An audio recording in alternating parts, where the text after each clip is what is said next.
Hi everyone, welcome to my channel. ఈరోజు నేను చేయబోయే రెసిపీ వచ్చేసి క్యాబేజీ పచ్చి శనగపప్పు కర్రీ ఎలా రెడీ చేసుకోవాలో చేసి చూపించబోతున్నానండి. కర్రీ మాత్రం చాలా అంటే చాలా టేస్ట్గా ఉంటుంది. ఇది ఎలా చేయాలో ఏంటో చూసేద్దాం.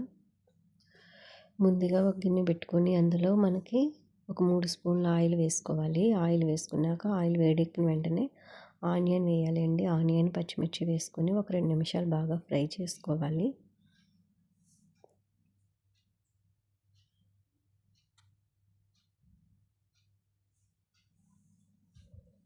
ఇప్పుడు ఆనియన్ బాగా ఫ్రై అయిపోయింది కదండి. ఆనియన్లో ఇప్పుడు వచ్చేసి అల్లం వెల్లుల్లి పేస్ట్ వేసుకోవాలి. అల్లం వెల్లుల్లి పేస్ట్ ఎప్పటికప్పుడు ఫ్రెష్గా నూరుకొని వేసుకుంటేనే కర్రీ అన్నది మనకు మంచి టేస్ట్తో రెడీ అయిపోతుందండి. మంచి స్మెల్ వచ్చే వరకు కూడా మనం పచ్చివాసన పోయే వరకు ఈ అల్లం వెల్లుల్లి పేస్ట్ బాగా ఫ్రై అయ్యేలా ఫ్రై చేసుకొని అందులోని కరివేపాకు వేసుకోవాలి. ఇప్పుడు కరివేపాకు వేసుకొని ఒక 2 నిమిషాలు మొత్తం ఫ్రై చేసుకోవాలి.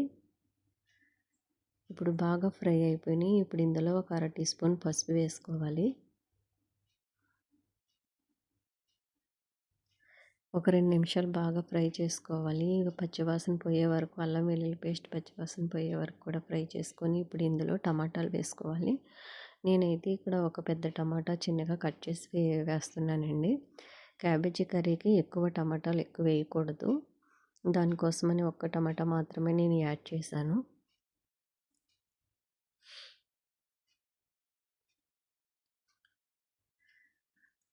ఇప్పుడు ఇందులో చిన్నగా తురుము పెట్టుకున్న క్యాబేజీ బాగా కడుక్కొని క్యాబేజీ మొత్తం కూడా ఈ కర్రీలో యాడ్ చేసుకోవాలండి. ఇప్పుడు బాగా ఒకసారి కలపాలి.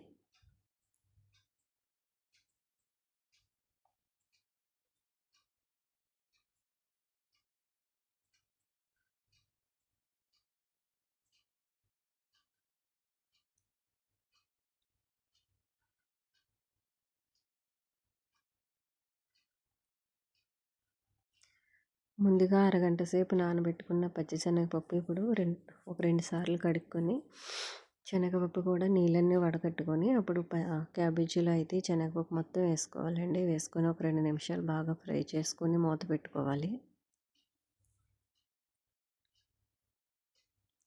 ఇప్పుడు ఇందులోనే 1/2 టీ స్పూన్ ధనియాల పౌడర్, ఒక 1/2 టీ స్పూన్ జీలకర్ర పౌడర్, వెజిటేబుల్ మసాలా ఒక స్పూన్ వేసుకున్నానండి. వేసుకొని ఒకసారి బాగా కలపాలి. ఇప్పుడు ఇందులో రుచికి సరిపడినంత సాల్ట్ 2 స్పూన్ల వరకు వేసుకున్నానండి నేనైతే సాల్ట్ ఇందులోని. మీ రుచికి తగ్గట్టు మీరు చేసే కర్రీ క్వాంటిటీని బట్టి మీరు సాల్ట్ అన్నది యాడ్ చేసుకోవాలి.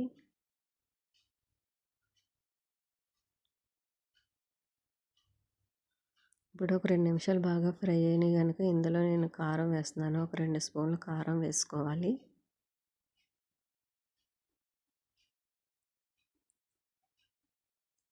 కొంచెం గరం మసాలా పౌడర్,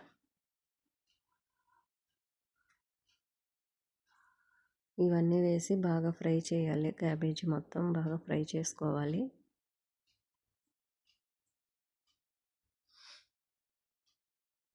చూసారుగా ఫ్రెండ్స్, క్యాబేజీ కర్రీ అన్నది రెడీ అయిపోయింది. ఒక 5 నిమిషాలు అయితే మాత్రం క్యాబేజీ కర్రీ మొత్తం రెడీ అయిపోతుందండి. ఇందులో కొంచెం కొత్తిమీర యాడ్ చేసుకోవాలి. ఓకే ఫ్రెండ్స్, క్యాబేజీ కర్రీ అనేది రెడీ అయిపోయింది. క్యాబేజీ శనగపప్పు ఈగుర అన్నది మీరు రెడీ చేయాలి అంటే నేను చేసే విధానంలో ఒక్కసారి ట్రై చేయండి ఫ్రెండ్స్. చాలా అంటే చాలా సింపుల్గా చాలా టేస్టీగా రెడీ అవుతుంది కర్రీ మాత్రం. Bye friends.